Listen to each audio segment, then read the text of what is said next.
काशी अविनाशी है। काशी के प्रति हर सनातन धर्मावलंबी और हर भारतवासी अपार श्रद्धा का भाव रखता है।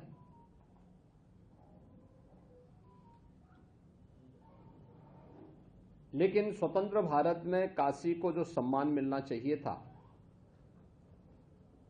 काशी का जो विकास होना चाहिए था, उस समग्र विकास के कार्यक्रम को वह महत्व नहीं मिला जो आजादी के तत्काल बाद प्राप्त होना चाहिए था। पिछले 11 साढ़े 11 वर्ष के अंदर काशी एक बार फिर से अपनी आध्यात्मिक और सांस्कृतिक विरासत का संरक्षण करते हुए उनका संवर्धन भी कर रहा है और भौतिक विकास के कार्यों के माध्यम से एक नई ऊंचाइयों को भी प्राप्त कर रहा है। आज काशी को एक नई वैश्विक पहचान प्राप्त हुई है और इस काशी के बारे में जो काशी के ही प्रतिनिधि के रूप में देश की संसद में काशी का प्रतिनिधित्व, ये हम सब का सौभाग्य है कि देश के यशस्वी प्रधानमंत्री श्री नरेंद्र मोदी जी करते हैं। प्रारंभ से ही उन्होंने इसके बारे में कहा है कि काशी की पुरातन काया को संरक्षित करते हुए उसे नए कलेवर के रूप में देश और दुनिया के सामने प्रस्तुत किया जाना चाहिए और उसी के अनुरूप पिछले 11 साढ़े 11 वर्ष के अंदर काशी की योजनाएं तैयार हुई। 55,000 करोड़ रुपए से अधिक की परियोजनाएं काशी के लिए स्वीकृत हुई, जिनमें से 36,000 करोड़ रुपए की परियोजनाएं लोकार्पित हो चुकी हैं और शेष परियोजनाएं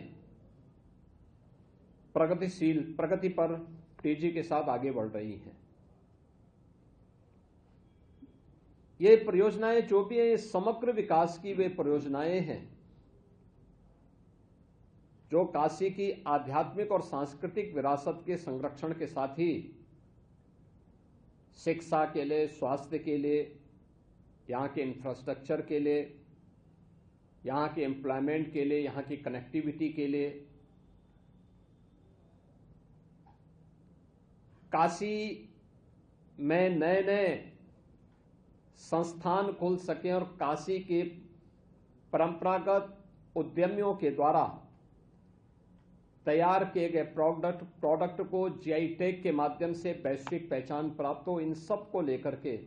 आज काशी में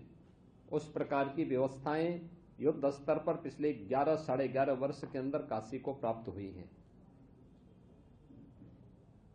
काशी की गलियां, काशी के अंदर 2014 के पहले किस प्रकार की स्थितियां थीं, ये किसी से छुपा हुआ नहीं है।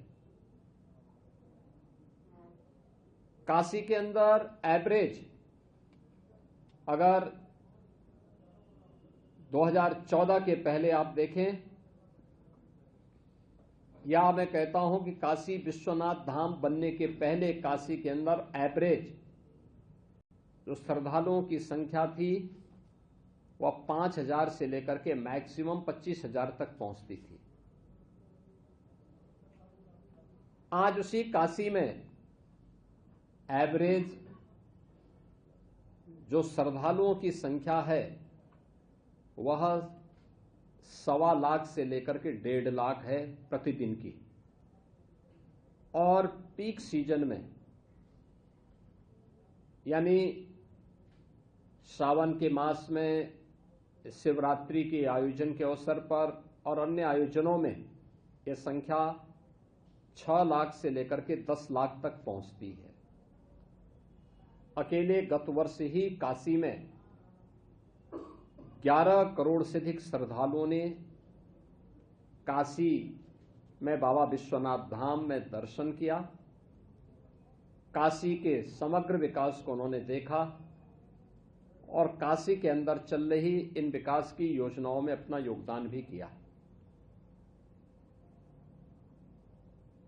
पिछले यानी काशी विश्वनाथ धाम बनने के बाद से लेकर के अब तक अकेले काशी ने देश की जीडीपी में 1.3 लाख करोड़ रुपए का योगदान किया है। यहां रोजगार के नए अवसर सुलभ हुए हैं, क्या गाइड के रूप में, क्या पुरोहित्य कर्म के रूप में, क्या व्यापार के रूप में फूल पत्ती और प्रसाद बेचने के साथ ही रेस्टोरेंट, होटल, नाविकों के रोजगार, टैक्सी और अन्य सभी कार्यों के लिए भी ये समग्र विकास के वे सभी आयाम हैं। आज काशी की सभी सड़कें 4 लेन से जुड़ी हैं। काशी के अंदर अब यातायात घंटों जाम का नहीं, एक स्मूथ यातायात बना है। आज काशी के लिए ट्रेन की नई नई सुविधाएं देश के अलग अलग कोने के लिए वंदे भारत से लेकर के अमृत भारत की ट्रेनें और अन्य तमाम प्रकार की सुविधाएं बढ़ी हैं, वायु कनेक्टिविटी बढ़ी है और इनलैंड वाटरवे की सुविधा देश के अंदर पहला कोई बना है तो वाराणसी से हल्दिया के बीच